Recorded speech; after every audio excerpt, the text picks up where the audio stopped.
Почитувани, во време на сериозна светска економска криза и пандемија, ВМРО-ДПМН и во собранието и надвор од него продолжува да се однесува неодговорно и на штета на граѓаните.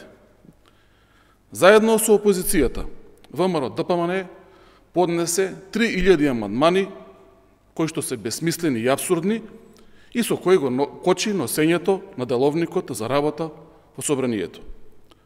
Овие измени и дополнувања се за обезбедување на функционалност на собранието и поголема заштита на здравјето на пратениците и вработените во законодавниот дом.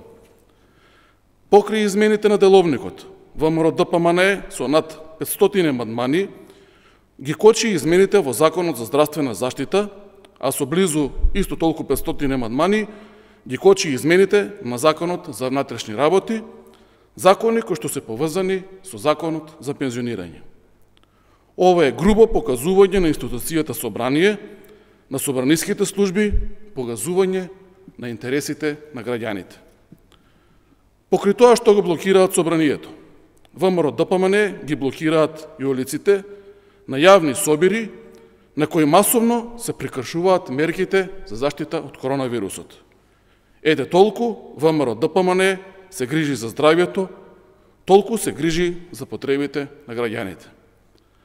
За разлика од таквиот нивен однос, СДСМ, како одговорна партија, е целосно посветена со справување со последиците од коронавирусот.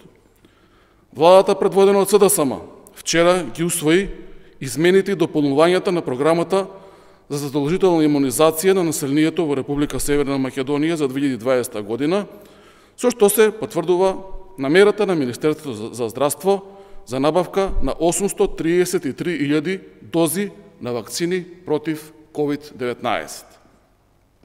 Истовремено, забрзано тече процесот на поставување модуларни болници во 16 градови во државата: Велес, Тетово, Гевгелија, Струмица, Куманово, Струга, Битола, Штип, Гостивар, Кичево, Прилеп, Кавадарци, Кочани, Дебар, Ресен, Охрид ќе добијат свој регионален ковид центар во кој ќе има приемен и триежен оддел, целосно опремена лабораторија, целосно опремени болнички соби и помошни простории со персонал припремени за пациенти.